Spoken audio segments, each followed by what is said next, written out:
What are your plans for St. Patrick's Day right now? Oh, enjoy the festivities. Yeah. People celebrate being Irish all over the world, and I love it. And I'm gonna join myself with some Forge Irish Stout and proper whiskey. I hear you. And here we go. This man's getting ready. You ready for Paddy's Day, my man? Yeah. He's ready to go. Are you going to be able to new alcohol soon? Soon. I've got a big announcement coming soon. Yeah. You saw that, yeah? I saw that. I've got a big announcement coming soon. Lots of fans of that particular beverage will be very happy. So No more. I'm here for a few days now. I'm here for a few days. You'll find us a million times. Connor, real quick. Any chance of joining the WWE? Let's go. You never know. Let's see. All right. Good seeing you, bud. Connor, thanks for always being cool, brother. I appreciate it.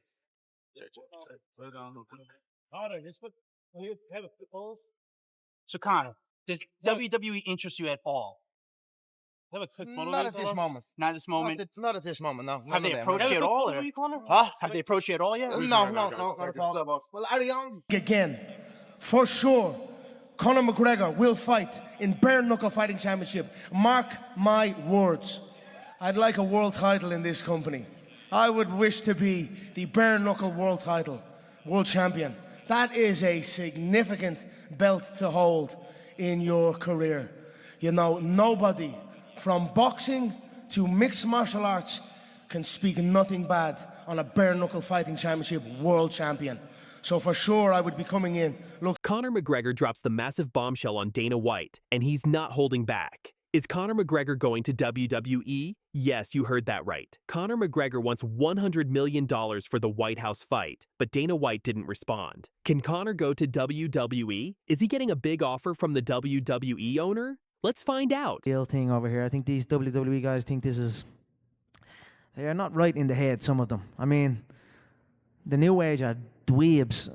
Let's be honest here, they're absolute dweebs. But the old school guys are legends. You know what I mean? Ric Flair was a legend. The McMahons, of course. Dons. But I just said it as I is. The dweebs. I mean, what's the main guy, John Cena? He's wanting around. He's 40. Yeah, he's 40 years of age. He's wanting around in a luminous orange T-shirt and a headband, talking about nobody can see him. We can see him right there. He's a big fat 40-year-old failed Mr. Olympia motherfucker. Do you know what I mean? That dweebs, those guys. But I don't know what to say to Ric Flair. This ain't no gimmick. This is the real shit. I've got to get in and fight a man for real, with no script, with no nothing. So he was talking about challenging, bringing some other wrestler guys over to challenge me. I was saying, come bring it then. This is the real shit over here. If you want to come over, we can fight, no problem. And then a few of them are talking about the street and all. If they want to do that, come at me and see what happens. Conor McGregor is making demands that have everyone talking. Stick around because we'll reveal what UFC veterans really think about Conor's state of mind. Conor McGregor hasn't fought in over 4 years. His last appearance was in 2021 when he broke his leg against Dustin Poirier. But he remains one of the UFC's biggest stars. By the way, speaking of the White House card, Conor McGregor was at the Bare Knuckle show in Manchester. And earlier in the week, last week that is, the boys talked about this, him putting out the tweet that he wanted $100 million to fight on the card, including the 100 U.S., quote, golden visas for himself and his family and friends. So he wants $100 million. And then he was asked about this at the Bare Knuckle show. Here's what he had to say. yes, let's go. Donald agreed to your terms for the White House card. You know, I'm not negotiating with the UFC on behalf of myself for this fight, like usual. I'm negotiating with the United States of America on behalf of Ireland for this fight. So it's a peculiar one. But Trump and the administration have been fully supportive and backing, and I cannot wait Should John to Jones put be on on the that show. card? The UFC is planning a historic fight night at the White House in 2026 for America's 250th birthday. Conor wants in, demanding $100 million plus 100 golden visas for his family and friends. Here's the crazy part. McGregor isn't negotiating with Dana White. He claims he's negotiating directly with the United States government. He said, "I'm not negotiating with the UFC. I'm negotiating with the United States of America on behalf of Ireland." Trump and the administration have been fully supportive. The White House card. You know, I'm not negotiating with the UFC on behalf of myself for this fight, like usual. I'm negotiating with the United States of America on behalf of Ireland for this fight. So it's a peculiar one.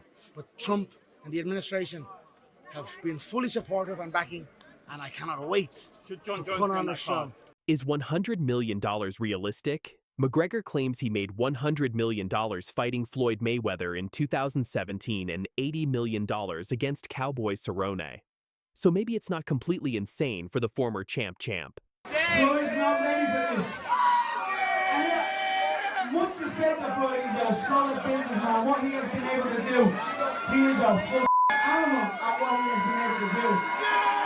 But as far as real fighting, as far as true, pure, unarmed combat, Floyd don't want none of this. I say, he does not want none of this. People won't even ask him. He wants it under boxing rules. He wants a boxing match. He doesn't want to fight. So I want to respect everyone in here. I love everyone is. Give Floyd a shout, tell him I'm coming. Tell him to run around Showtime offices. I want 100 million cash to fight him under boxing rules because he's afraid of a real fight. Shout out everyone, I'm not going to buddies no more. I'm going to put it back to the DJ. UFC veteran Chael Sonnen shared concerning thoughts about McGregor's behavior. Sonnen said, "I have a concern with Conor. The words he used are not true. If you asked him for the phone number of the United States government, he couldn't produce it. This is not real." I do have a little bit of a concern with Conor. I do. The words that Conor used are not true. Conor is not negotiating with the United States government. Nor has he ever. Nor will he ever. If you were to ask Conor McGregor the phone number to the United States government, he would not be able to produce it. Just for example, this is not real. But it gets deeper. Sonnen pointed out that McGregor's speaking voice has changed. He's using a new voice that isn't natural. People close to him say he even answers the phone with his character voice.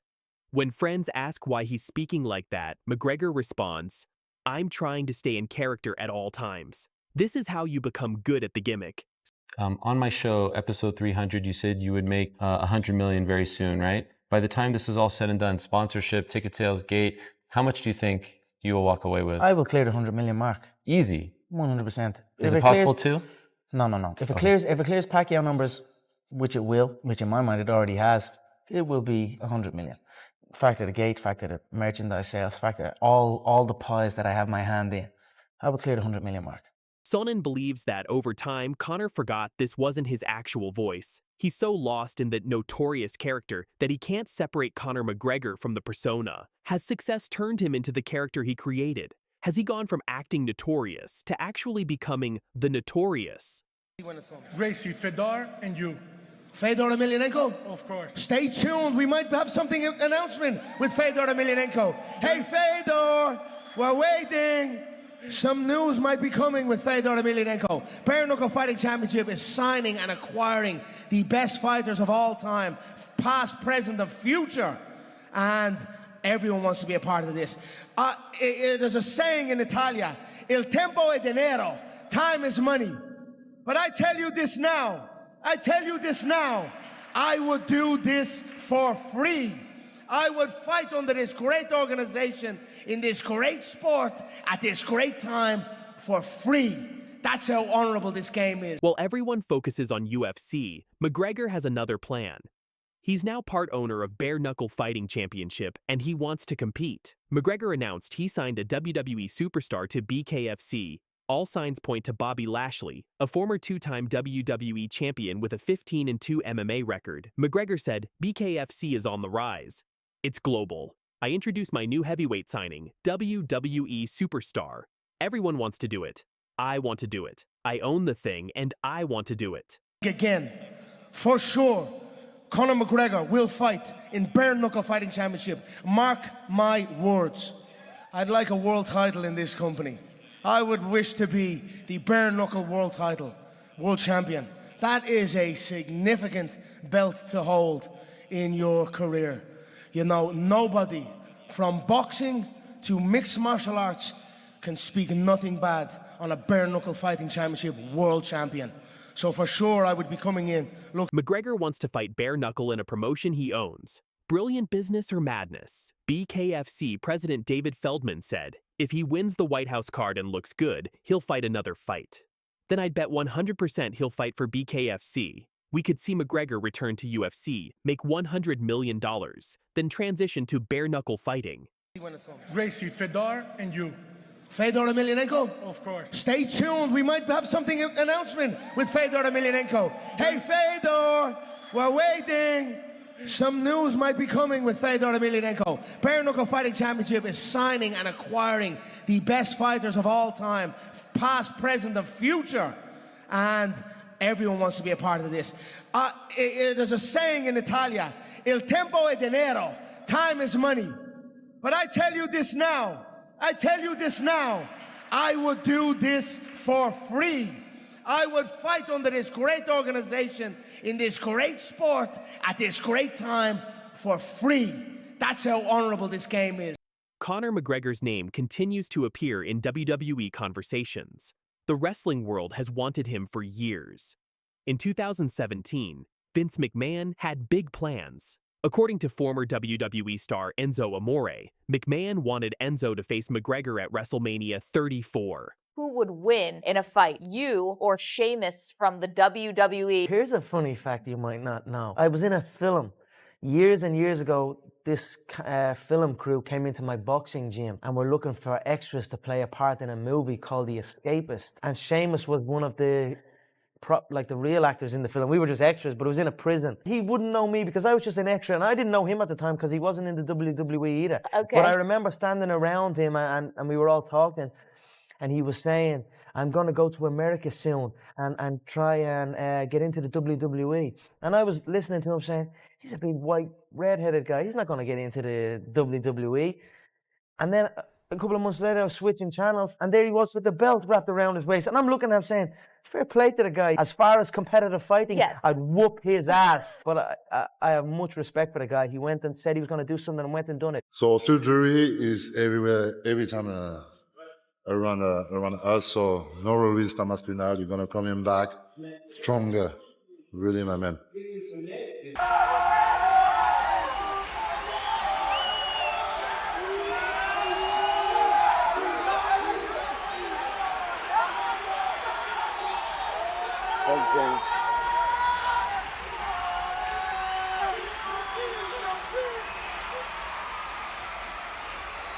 Ciryl Gane's shocking statements about his preparation for UFC 321, how Jon Jones inadvertently helped him get ready for Tom Aspinall, and the massive bombshell message Bon Gamin just sent to the British heavyweight champion. Plus, we'll cover Aspinall's response and what his training partners are saying about this massive showdown.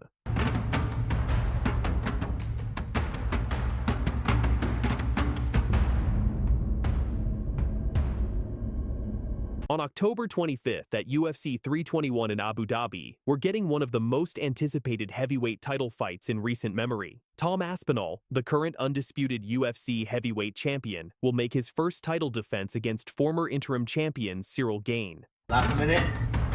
Full drop. Last minute. Full drop.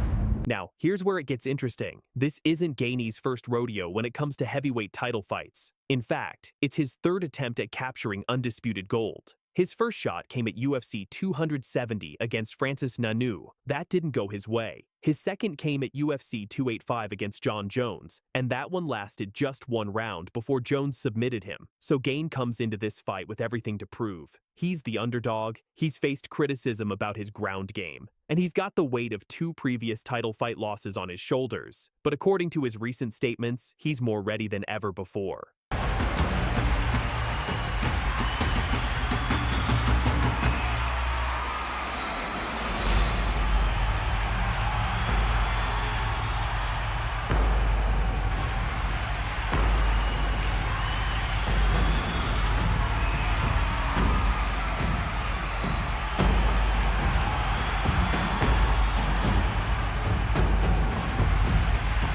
Here's where things get explosive.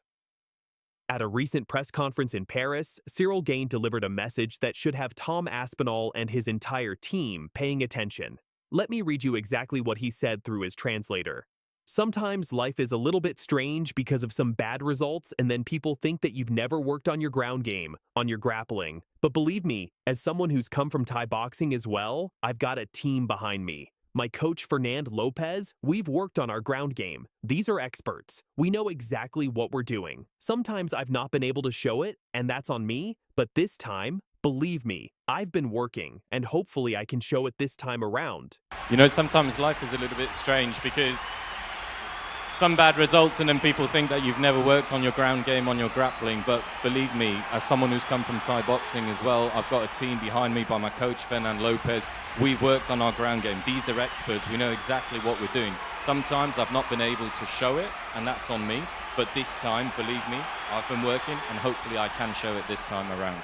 But here's the twist that nobody saw coming. Cyril Gane is actually thanking Jon Jones for his loss at UFC 285. Now that might sound crazy, but hear me out. Gane recently explained that facing Jon Jones in such a high-pressure environment actually made preparing for Tom Aspinall easier. He said, and I quote, "All of that, the conference, the media, everything is heavy for the fighter. I remember against Francis. It was so heavy. It was not easy. Against Jon Jones, it was easier. So I'm sure for the next one, it's going to be easy."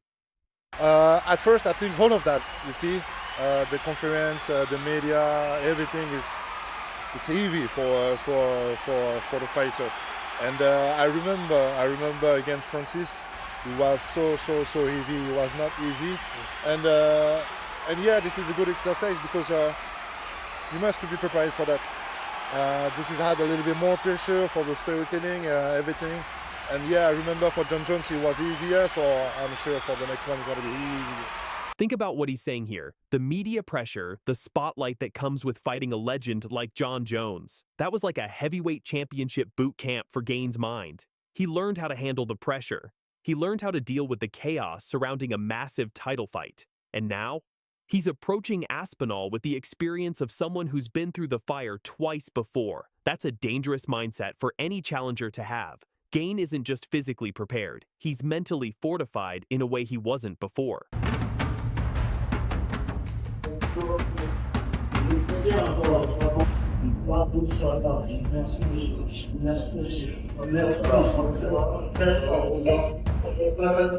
Now, Gane isn't underestimating Tom Aspinall. In fact, he's very respectful of what the champion brings to the table. He acknowledged that Aspinall will come up with answers to his unique fighting style, saying, "I think Tom has the answer already. He knows I'm a little bit of a different fighter in the division, but I fight in a different way. But I'm sure that Tom will be able to come up with an answer if he's thrown to it." I think Tom has the answer already. He knows I'm a little bit of a different fighter in the division, but I fight in a different way, but I'm sure that Tom will be able to come up with an answer if he's thrown to it. But here's the key. Gane is confident that he's ready for whatever Aspinall brings. He's spent months specifically preparing for Aspinall's submissions and takedowns. Remember, Tom Aspinall is one of the most well-rounded heavyweights we've ever seen. He can knock you out or submit you in the blink of an eye. Gane knows this, his team knows this, and they've been drilling for it nonstop since March. That's the kind of dedication and focus that turns underdogs into champions.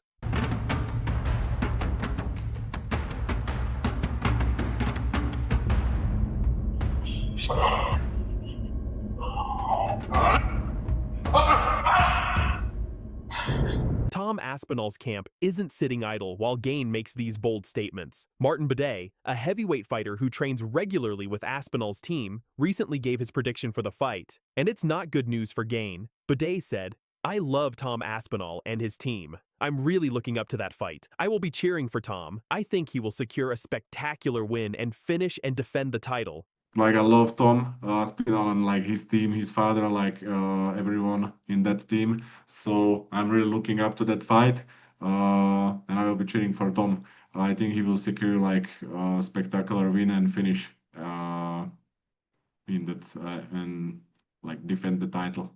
And get this, if everything goes according to plan for Team Aspinall, they could potentially hold heavyweight belts across multiple major promotions. Tom Aspinall with the UFC title, Phil DeFries with the KSW belt, and potentially Bidet capturing the Octagon MMA Heavyweight Championship. That would be absolutely insane. Now, as for Tom Aspinall himself, while the champion hasn't made extensive public statements about Gane's recent comments, his confidence is clear. Aspinall has been calling for this fight for a long time. And now that he finally has Gane across from him, he's ready to prove why he's the undisputed champion.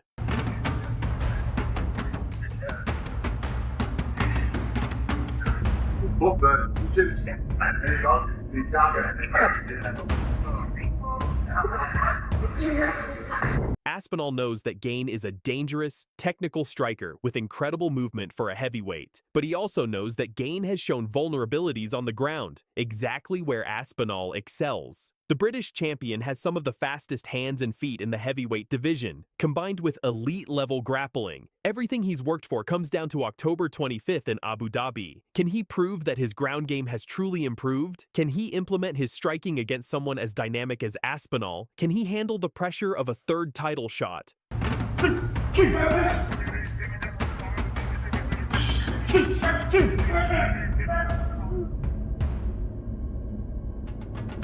For Tom Aspinall, this is about legitimacy. This is his first defense of the undisputed title, and he's facing a former interim champion who's battle-tested at the highest level. A dominant win over Gane would cement Aspinall's status as the true king of the heavyweight division. The stakes couldn't be higher for both men. So there you have it, fight fans. Ciryl Gane is coming into UFC 321 with a chip on his shoulder, thanking Jon Jones for preparing him for this moment, and sending a clear message to Tom Aspinall. You haven't seen the real me yet. Meanwhile, Team Aspinall is predicting a spectacular finish, and the champion himself is ready to defend his throne. If you enjoyed this breakdown, make sure to smash that like button, subscribe to the channel, and hit that notification bell so you don't miss any of our UFC 321 coverage. We'll be bringing you all the latest updates, predictions, and analysis leading up to Fight Night. Until next time, fight fans, stay ready, stay hungry, and I'll see you in the next one.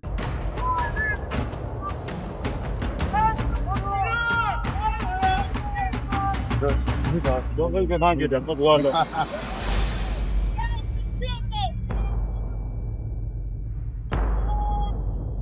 Thank you, John. Body early. Trying to drop it. Nice big angle start. He defended 2 takedowns. He's chipping away. Never going to learn to be able to get back to the feet. Still on the feet. There's no urgency. Eso completo. Un golpe. Vamos a overreacting al 100%. Va a sacarlo su salida atrás. Of who is coaching Spivak. So that's really good.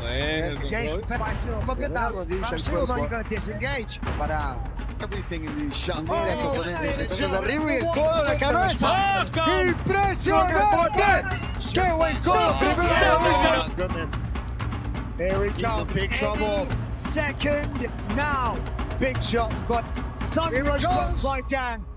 In a massive bombshell statement that sent shockwaves through the MMA world, Ciryl Gane has declared that his upcoming fight against Tom Aspinall is going to be easy to prepare for, and it's all thanks to Jon Jones's spotlight on the British champion. Let's start with the bombshell that has everyone talking. Ciryl Gane, the former interim heavyweight champion, has made a stunning declaration about his preparation for Tom Aspinall, claiming the fight will be easy to get ready for, and crediting Jon Jones for making it possible. In a recent interview, Gane revealed his mindset heading into his third shot at heavyweight gold. All of that, the conference, the media, everything is heavy for the fighter. I remember against Francis, it was so heavy. For Jon Jones, it was easier, so I'm sure for the next one, it's going to be easy.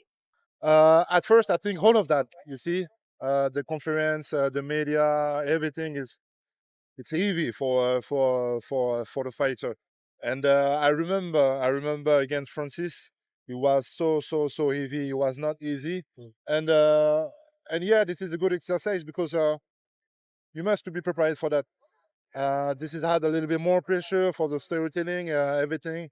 And yeah, I remember for Jon Jones, it was easier. So I'm sure for the next one, it's going to be easier.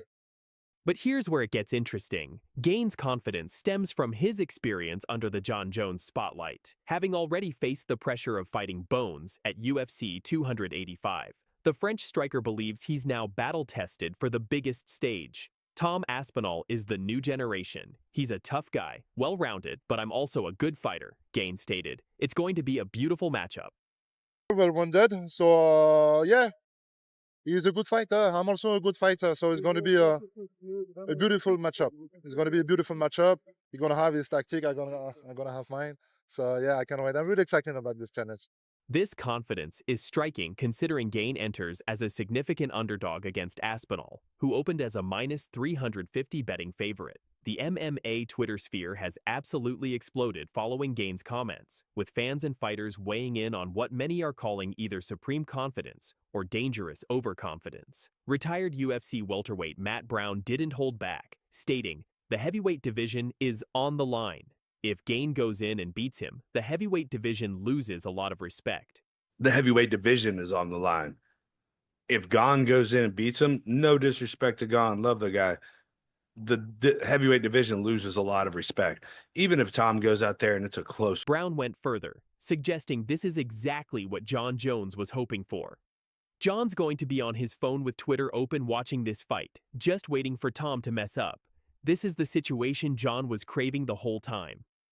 John's going to be on his phone with Twitter open watching this fight, like just waiting for Tom to fuck up and get dropped, get leg kicked and limping a little bit. Or, you know what I mean?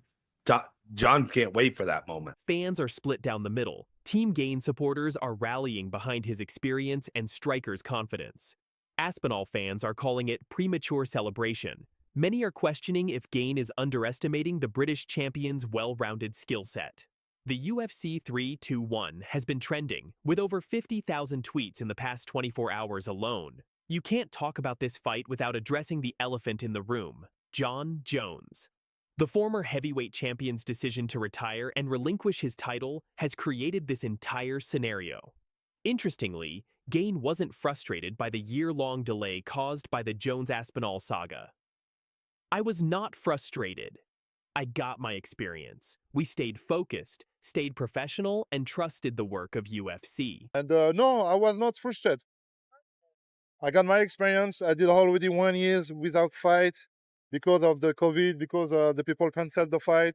We stay every time we stay focused, we stay professional, and we trust to the work of the UFC. And we're just waiting at the gym, keep training, and this is exactly what we did. But here's the kicker. UFC analyst Din Thomas believes Jones deliberately delayed to gather intelligence. Jon is a chess player. He's collecting as much information on Tom Aspinall as possible. We haven't seen Tom in a lot of tough spots. Jon is a chess player. You gotta think about this. He's a very intellectual chess player. And he's trying to collect as much information on Tom Aspinall as possible. Exactly. We haven't really seen him in a lot of tough spots. Jones became the second longest reigning UFC heavyweight champion despite having only one title defense, a record that many view as controversial given his avoidance of the Aspinall unification bout. Now, with Jones out of the picture, both fighters know this is their moment to prove who truly deserves to be called the undisputed heavyweight king.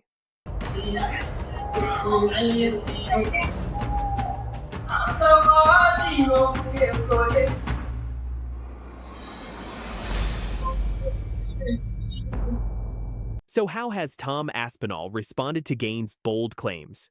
The Manchester native has remained characteristically composed, but don't mistake that for lack of confidence. At the recent UFC Paris press conference, Aspinall faced a hostile French crowd supporting Gane, getting booed throughout the event. But one thing surprised the champion during their face-off. "He's not as tall as I remember," Aspinall noted, revealing Gane isn't actually taller than him as many assume. "I thought he was quite a bit taller than me, but he isn't." He's not as tall as I remember. I thought he was a bit taller than me. You got your IL trainers on? No, got my flats on, look at them. Oh, yeah. Got my flats on. Yeah. I thought he was quite a bit taller than me, but he isn't, is he?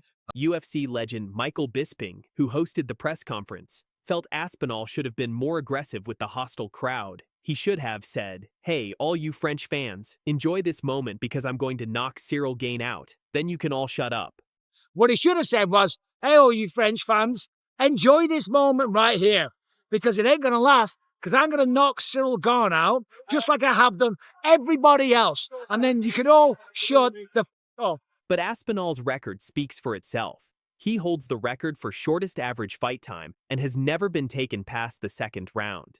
His finishing ability is undeniable, with spectacular wins over Sergey Pavlovich, Curtis Blades, and Alexander Volkov. Let's break down what's actually at stake when these two heavyweights collide on October 25th at Abu Dhabi's Etihad Arena. For Aspinall, this represents his first title defense as undisputed champion. At 15-3, he's looking to cement his legacy and prove he's not just an interim champion who got lucky. Last minute. Foot drop stuff. Last minute. Foot drop stuff. low kick as well.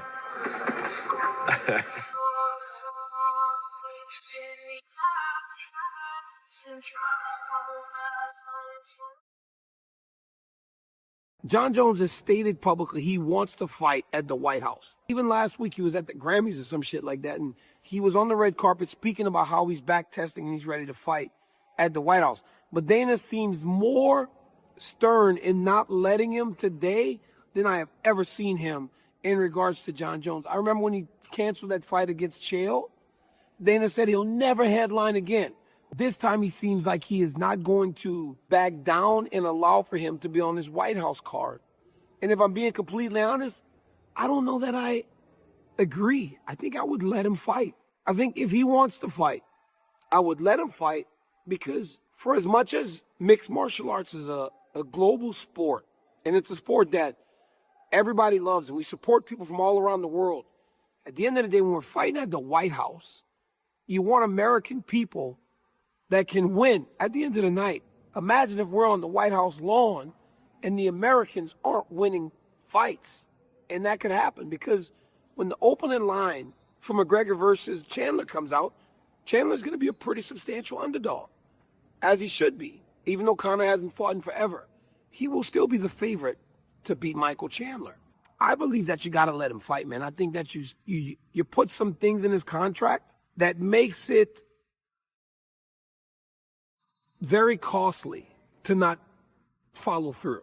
Donald Trump mentioned that he wanted to have a fight at the White House Guard, and that just seems like such a huge opportunity. I'm a very proud American. I have a lot of close friends that are in the military. Just to be able to entertain the country and the world at this level at the White House, it just means the world to me. So I'm back. Daniel Cormier and John Jones just dropped a bombshell message to UFC CEO Dana White, and it's all about John Jones.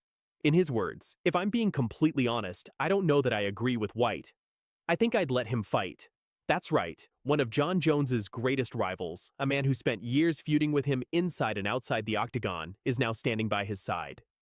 Cormier says Dana White is wrong about shutting the door on Jones fighting at the UFC's historic White House event next year, and even Jones himself is making it clear. "Despite the odds, I'm still training and optimistic about the possibility of being part of the White House event." This is the story of unlikely alliances, broken trust, and the fight for history on the South Lawn of the White House. How do I look, DC? Hey, that's all just, hey, listen, that's all just for show. I look like I'm not crackhead with a suit on. With that? You look like a crackhead with a suit on. I could look like a crackhead with a suit on, but I've never been a crackhead like you know. So you can say I look like one, but I've never been one.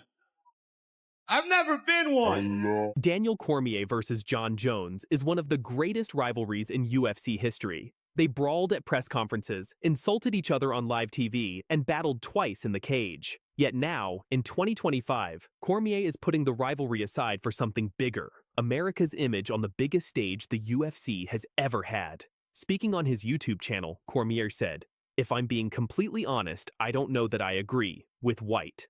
I think I'd let him fight.